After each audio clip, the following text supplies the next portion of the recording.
I'm not Quebecois, I'm Ohioan, but I guess I'll get to say welcome to Quebec on behalf of the American Folklore Society and the Folklore Studies Association of Canada.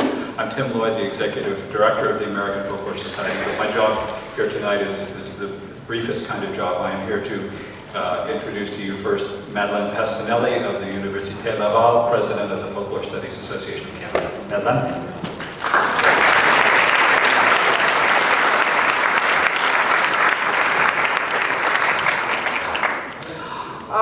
In the name of our association, in the name of the local organizing committee, I'm very enchanted to welcome you here in Quebec City for this very special meeting. I remember that at FASAC, some of us started to talk about the possibility of having a joint meeting with the American Folklore Society some years ago. At that time, I was still a PhD student. Then there were talks about holding such a special event right here in Quebec City. As you can imagine, being born here, I found the idea particularly exciting. My colleagues at Laval University were quite thrilled as well. For our Canadian Association, this is of course a very special occasion. Many people in this country work on folklore, making original, important and very exciting contribution to the field. In spite of the sheer size of our country, the people in our association share strong ties and frequently work in collaboration with colleagues all over Canada. Our annual meeting is very important to us because it is usually the one occasion we have each year to get everybody together at the same time. Of course, usually our meeting is more intimate and makes us feel perhaps more like in a large family gathering. It's very different this year as the family is joined by many from the United States, of course, but also from Europe and all over the world. As you know, you are here in the French part of Canada. As you have seen in the program, our association is entirely bilingual. As you may have noticed, the present president of FASAC has a slight French-Canadian accent, but we're working on that. I hope that both French and English speakers from United States and from also Canada and other countries will be enthusiastic to discover and share with us the Canadian way of participating in an academic meeting.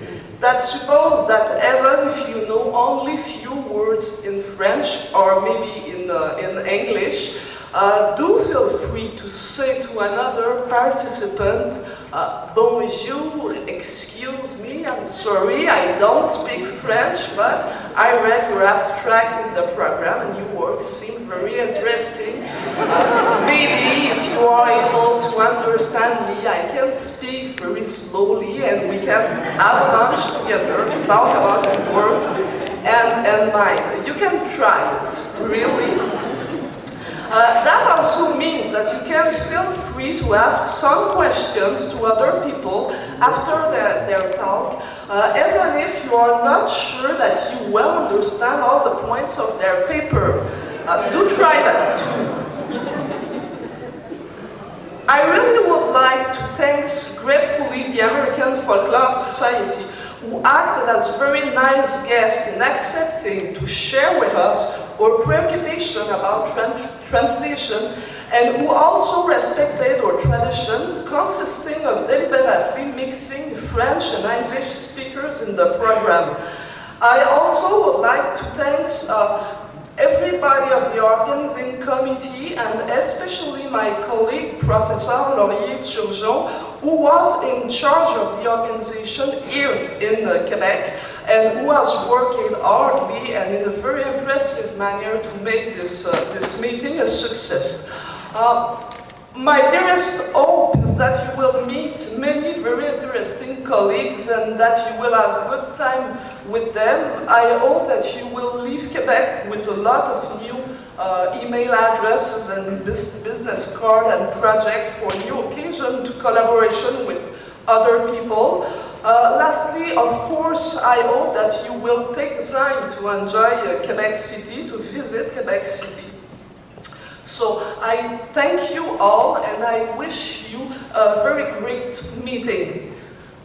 Bonjour, je voudrais dire quelques mots en français également, évidemment suivant les usages qui sont ceux de la CEF, pour souhaiter la plus cordiale des bienvenues à tous les participants canadiens, mais aussi américains et de l'étranger, pour vous souhaiter la bienvenue en mon nom personnel, au nom de l'association et au nom du comité organisateur. Comme plusieurs ont certainement pu le comprendre dans la présentation en anglais, nous nous sommes efforcés de faire en sorte que cette réunion toute spéciale soit faite, soit conçue de façon à respecter ce que sont habituellement nos usages linguistiques à la CEF. Évidemment, il y a une majorité d'anglophones qui participent à la rencontre, mais on s'attend toujours à ce que les gens n'hésitent pas à intervenir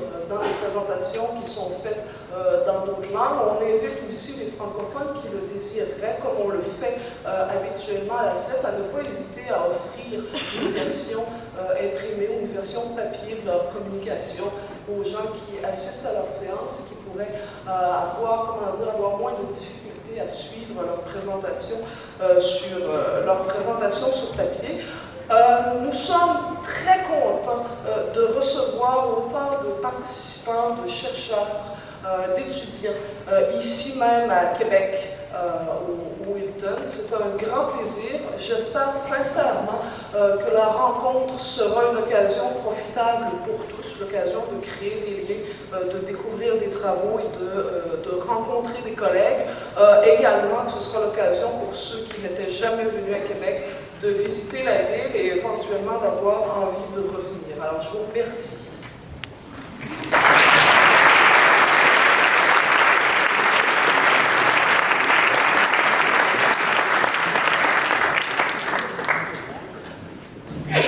I am Bill IVEY, the president of the American Folklore Society. Bonsoir. I speak very little French. I will speak very slowly and hope that you will understand my points and perhaps join me for lunch.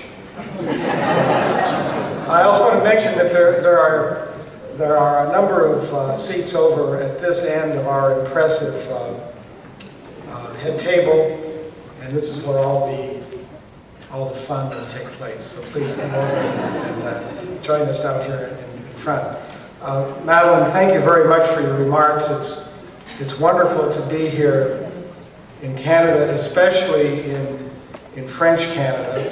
The American Folklore Society met in Newfoundland and St. John's back in 1991.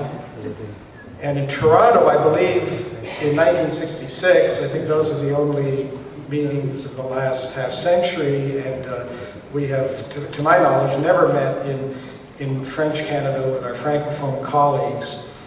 So I think it's a wonderful opportunity for us. And I think it's especially important because we are coming together around the issue of intangible cultural heritage, which I think is an important topic facing the world, certainly one that we share across our common border, and an issue around which I think folklorists have special value and special insights. And as Madeline mentioned, there has already been, apart from perhaps the absence of movement across the border from our two societies, significant collaboration among folklorists. I know some of my own colleagues, Diane Goldstein, Neil Rosenberg, Peter Bevias, have found very happy homes in the Academy here in Canada. I would like to thank Marilyn Pastinelli at University of Laval, the president of Folklore Studies Association of Canada, for the hospitality and cooperation in helping to make this meeting a reality.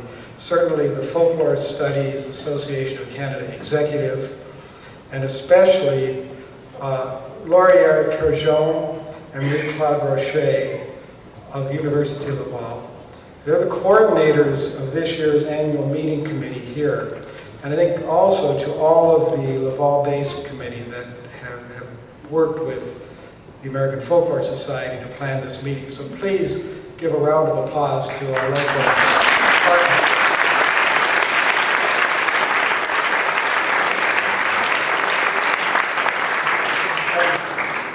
It's my pleasure now to introduce a portion of this head table. You know, this is one of those meetings in which, should the audience attack the speakers, we could actually mount a counterattack and perhaps be successful. But I'd like to introduce those members of the executive board of the American Folklore Society who are with us at our head table. I don't see Bill Ellis, he hasn't joined us yet, but please just raise your hand when I call your name so our audience will know who you are. Diane Goldstein of Memorial University of Newfoundland, St. John's. Lucy Long, Bowling Green State University, Kentucky. Guha Shankar with the American Folkwayes Center of the Library of Congress. Dan Sheehy of Smithsonian Folkways Records, Smithsonian Institution in Washington, D.C. Kay Turner of the Brooklyn Arts Council. And do I see Pat Turner? No, I don't see Pat. Pat hasn't joined us yet. It's now my pleasure to begin some of the work that happens at this introductory session. We'll be presenting some awards and also talking a little bit about this meeting and next year's meeting. So to talk just a bit about the 2008 annual meeting from the perspective of that committee, please welcome Erica Brady and Michael Ann Williams, both from Western Kentucky University.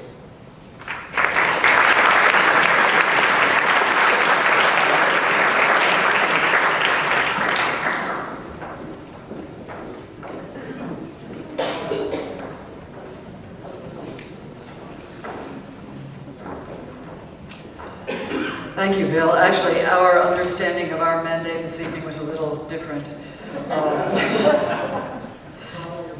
We'll follow our mandate. De nos jours, on utilise l'expression patrimoine culturel immatériel de façon très courante, particulièrement dans les cercles officiels, pour parler de notre domaine d'études. Actuellement et à l'avenir aussi, de nombreux folkloristes vont consacrer leurs recherches, leur enseignement, leurs activités publiques à ce concept et ses implications. Les gouvernements canadiens et américains, entre autres, sont sur le point de prendre d'importantes décisions à propos du patrimoine culturel immatériel, décisions qui vont profondément affecter les communautés traditionnelles à travers le monde entier. The phrase intangible cultural heritage is widely used these days, especially in official policy-making circles to talk about our field.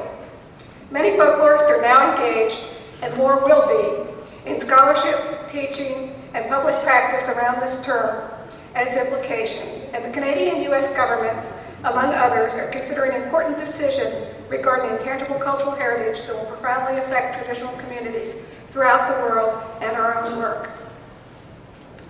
Ce congrès est remarquable de plusieurs façons.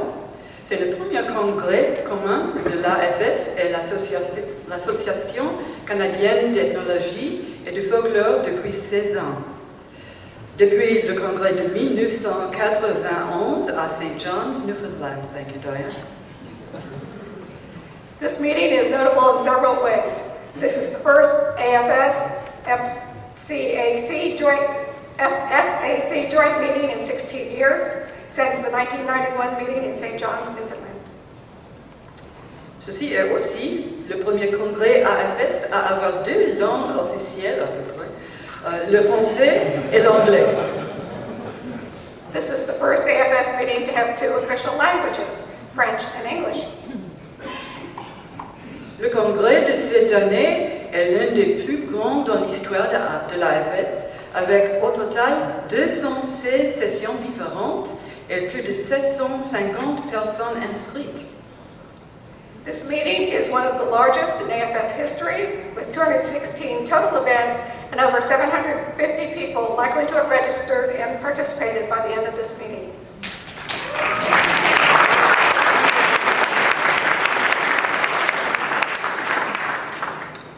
Les tâches du comité d'organisation incluent The annual committee's tasks included l'articulation, this is like bluegrass, l'articulation des thèmes du congrès et de la programmation d'un certain nombre de sessions spéciales, articulating the theme for the meeting, programming a number of special sessions, la réception et la révision de plus de 500 propositions de communication, receiving and reviewing over 500 abstracts, la mise en place de sessions à partir des propositions qui ont été acceptées, assembling sessions from accepted individual proposals, l'organisation des activités spéciales de toutes sortes, depuis les visites guidées avant le congrès jusqu'aux réceptions et aux activités culturelles et artistiques. planning special events of all kinds, from pre-meeting tours to receptions and special performances. Les membres du comité d'organisation sont, the members of the committee of organization, the organization committee are Laurier Turgeon, Madeleine Pastinelli, Marie-Claude Rocher, Célia Forger, Martine Roberge et Jocelyne Gadebois. Ils sont tous membres du CELA, Centre interuniversitaire d'études sur les lettres, les arts et les traditions à l'Université Laval. They are all part of CELAC at the Laval University. Nous les remercions vivement de leur excellente organisation et de leur accueil chaleureux. Et nous nous réjouissons de les accueillir, ainsi que toute la société, à Louisville en 2008. We thank them most heartily for their excellent planning and warm hospitality, and we look forward to welcoming them and the whole society to Louisville in 2008, and we'll speak more of the coming meeting on Saturday.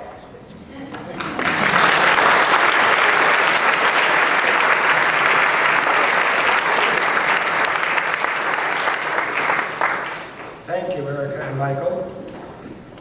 We are delighted at this meeting to welcome a delegation from the China Folklore Society. This is something that we have discussed for a number of years, and we are simply thrilled to have them with us. I'm looking for the full list.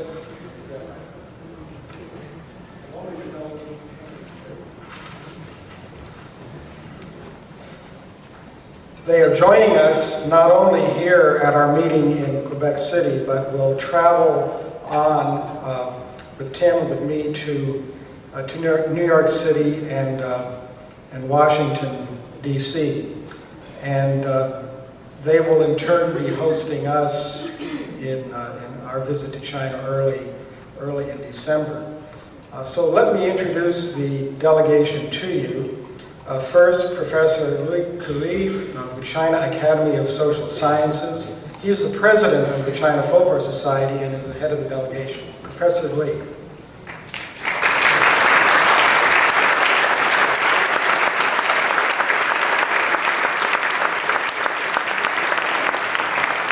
Professor Gaobing Zhang of Beijing University.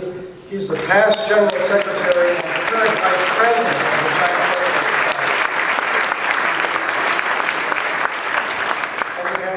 Two members of the China Folklore Society of their board. Professor Zhao Fang of Beijing Normal University, and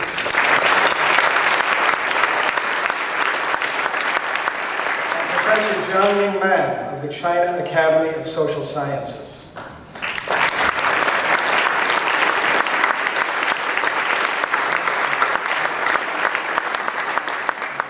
We're very, very happy to have them with us here today and for the next week or so. This is also a time, those of you who are familiar with the protocol of the American Folklore Society opening ceremony, which we announce a number of awards. And I'd first like to call on MARILYN Brown from Indiana University, who's president of the Fellows of the American Folklore Society, who will introduce new fellows. MARILYN, can you get by?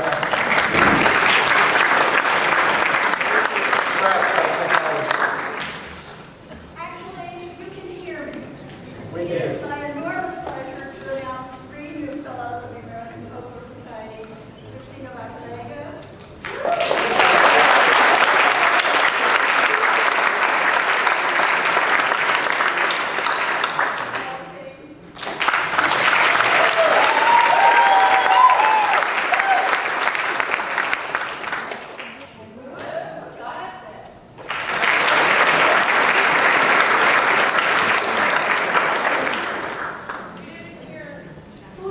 Who was the third one, MARILYN?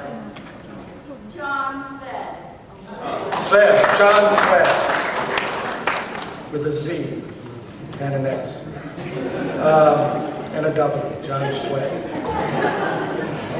It's my pleasure now as president of the Society to present the Chicago Folklore Prize. Now this is the oldest prize in the U.S. for a folklore book. It dates from 1919, and it's given annually, occasionally to more than one book, but it's a very distinguished award that carries both a certificate and a cash award. This year, the high quality of submissions forced the Chicago Folklore Prize Committee to, as it has at times in the past, award a double prize. Both of the winning titles show outstanding technique in research, analysis, and scholarship. Both are gracefully written and evince deep conviction, and both will be of lasting value to our field. And I would say both are works that we can proudly share with scholars of other disciplines. And I'll mention them in alphabetical order, so you don't know who's coming.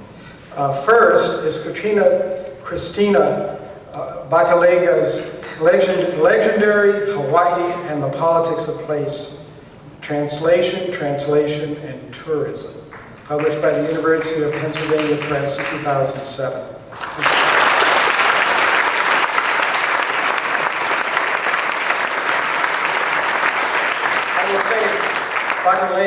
Bacaleja, I want to get the pronunciation just right.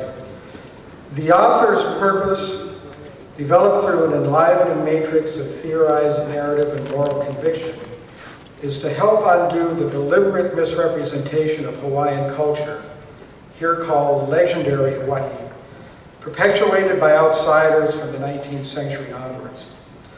The book is grounded in cultural geography, folk narrative theory, and contemporary criticism of colonialism, particularly the politics of translation from one language to another. The author, who positions herself as an outsider with a desire to support insiders, writes with passion and respect. She's our first recipient. Second, moving a little further down the alphabet, James P. Leary's Polkabilly, How the Goose Island Ramblers Redefined American Folk Music, Oxford University Press, 2006.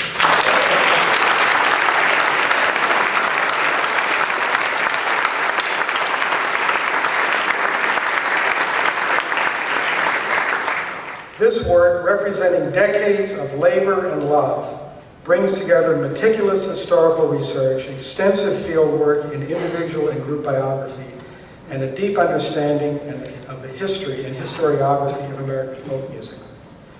Through study of the Goose Island Ramblers, an ensemble working in a vibrant and profoundly eclectic tradition, Larry helps us better understand American folk music as freewheeling process rather than as a mosaic of canons. And as someone who grew up in the Upper Peninsula of Michigan, just north of where Jim was working, where better to launch this agent for epistemological change than from the cultural cauldron of the Upper Midwest, which can now deservedly take an even more prominent place in American musical and cultural life. So please welcome Christina and Jim.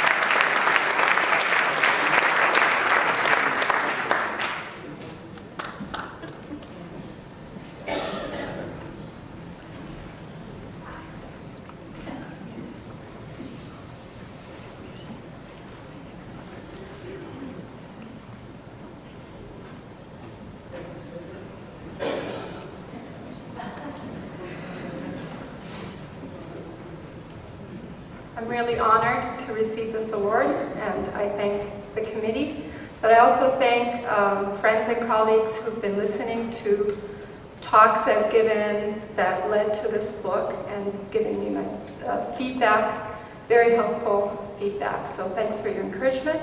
And if you don't read my book, it's okay, but please read Hawaiian intellectuals from the 19th century who started to produce in writing their own traditions to preserve them, and also contemporary Hawaiian intellectuals who are also drawing on these narrative traditions. Thanks.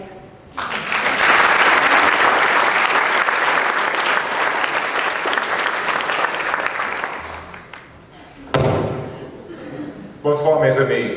Pardonnez-moi s'il vous plaît. Unlike the brilliant Erica Brady, je ne parle pas français. Je suis un stupid American. But I am smart enough to know, or to say, Manger Mayor George Bush.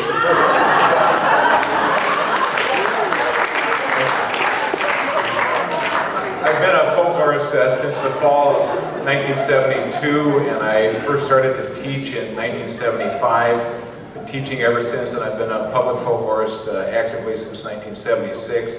I've been lucky enough to live and work in my home region all of my professional life, and without all of those, I would never have been able to do this book. This is a great honor, and I thank you. Merci beaucoup.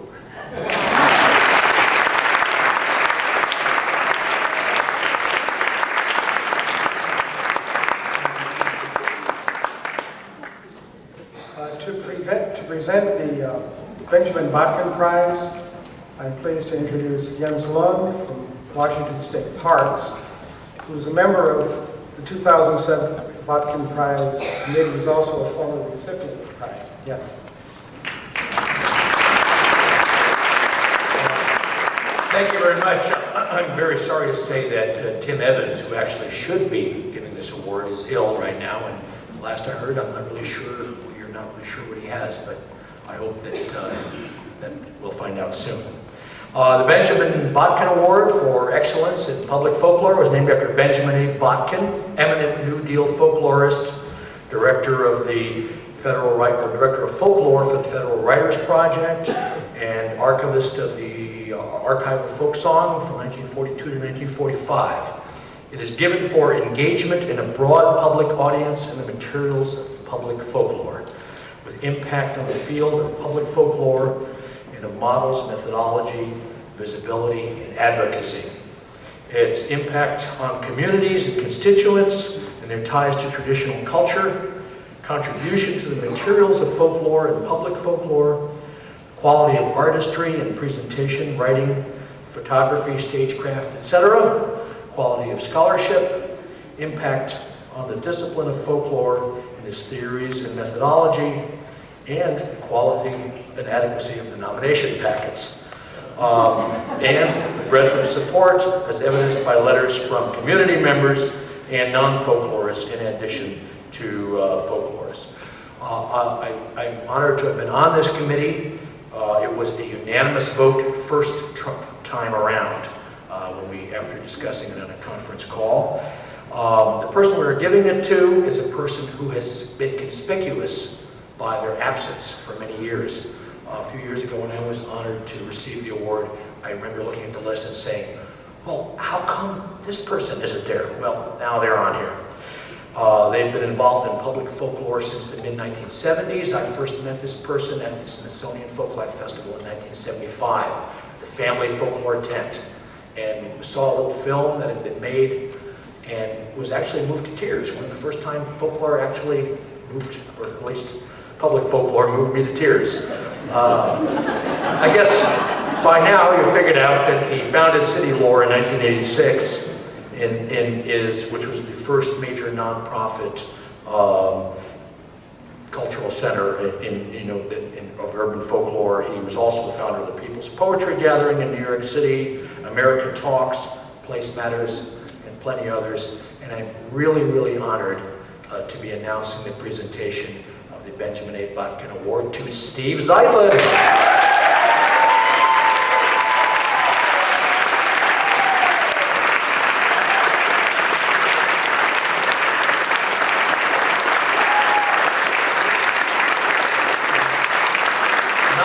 Steve Marino.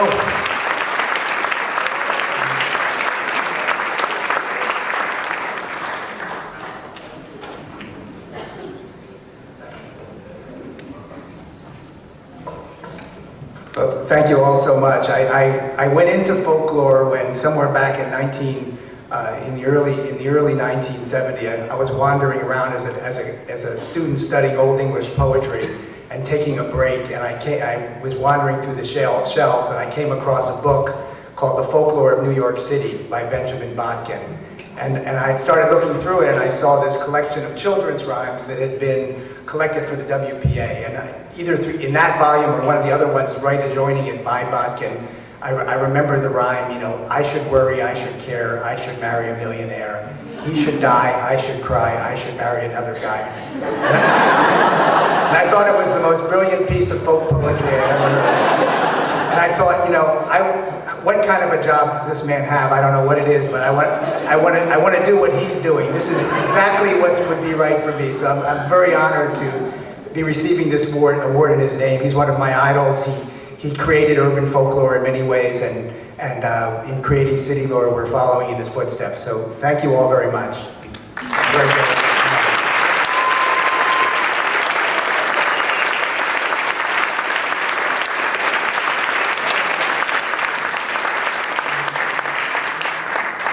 To present the Zora Neale Hurston Prize, I'd like to bring forward MARILYN White from KEAN University, who's the chair of this year's Hurston Prize Committee.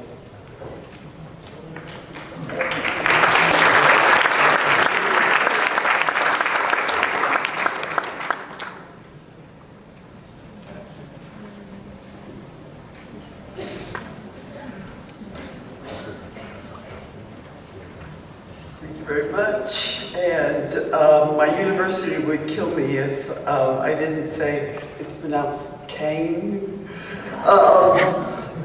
This is an abbreviated announcement because the recipient will not be here until, I think, tomorrow, and the formal announcement will be made on Saturday at the business meeting. So the Zora Neale Hurston Prize this year goes to Tracy Carpenter of Ohio State University for her paper on the construction of the crack mother icon. And I'd like to thank Cheryl Keys, who's my co-committee member.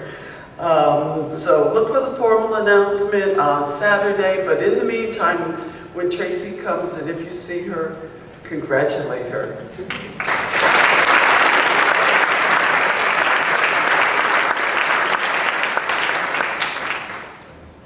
To present the American Paredes Prize, I'd like to bring forward again SHEEHY, one of our board members with Smithsonian Folkways Records.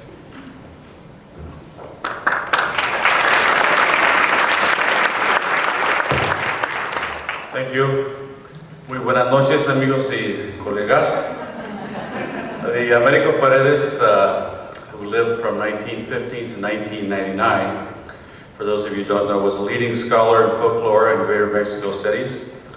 He was the first Mexican-American to receive a PhD at the University of Texas, where he taught from 1958 to 1984. He worked relentlessly to better understand, represent, and respect the rights, lives, and culture of U.S. Latinas and Latinos. Each year, the American Folklore Society Task Force on Cultural Diversity, Chicano section, along with the Folklore Latino, Latinoamericano, y Caribeño section, joined with the AFS Executive Board to give the Americo Paredes Prize.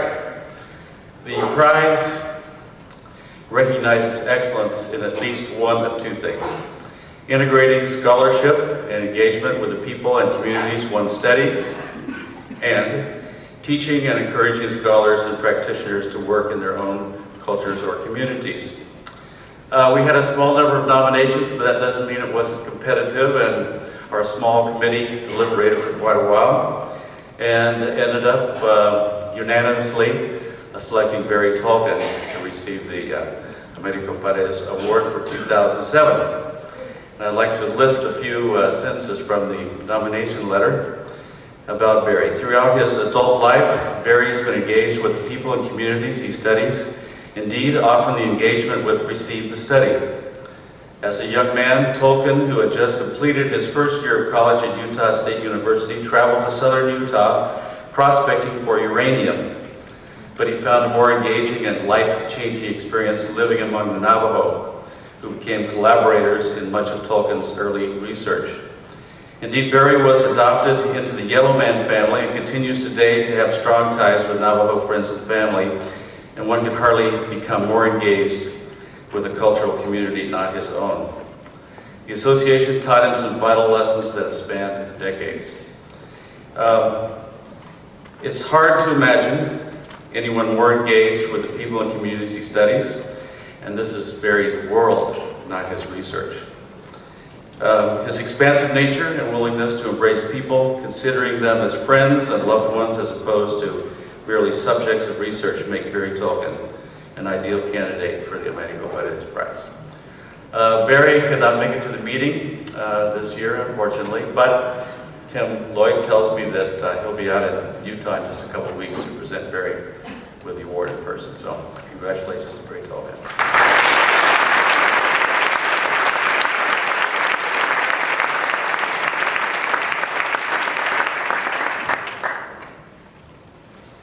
To present the American Folklore Society Kenneth Goldstein Award for Lifetime Academic Leadership, I'd like to bring back to the podium Mary Ellen Brown from Indiana University.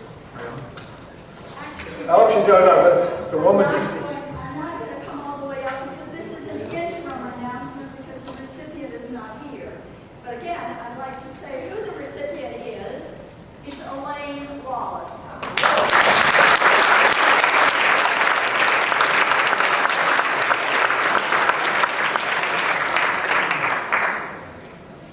Elaine will be, she's only delayed. She will be here, and we'll be giving a larger recognition of this particular award and her achievement on Saturday.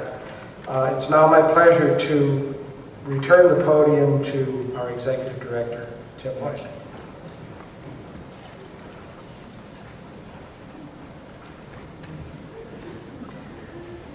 Thank you, Bill. It may seem a little anticlimactic, but the opening ceremonies of the AFS, FSAC, ACEF annual meeting have now concluded. And so those of you who are members of the board of both of those organizations can take the long, lonesome walk down the back of the podium and take your seats in the audience, and we will move directly into the plenary presentation scheduled to follow the opening ceremonies. Thank you to Bill and to Madeline and to all the members of the board, and once again to the annual meeting committee, Gloria and Greg Claude.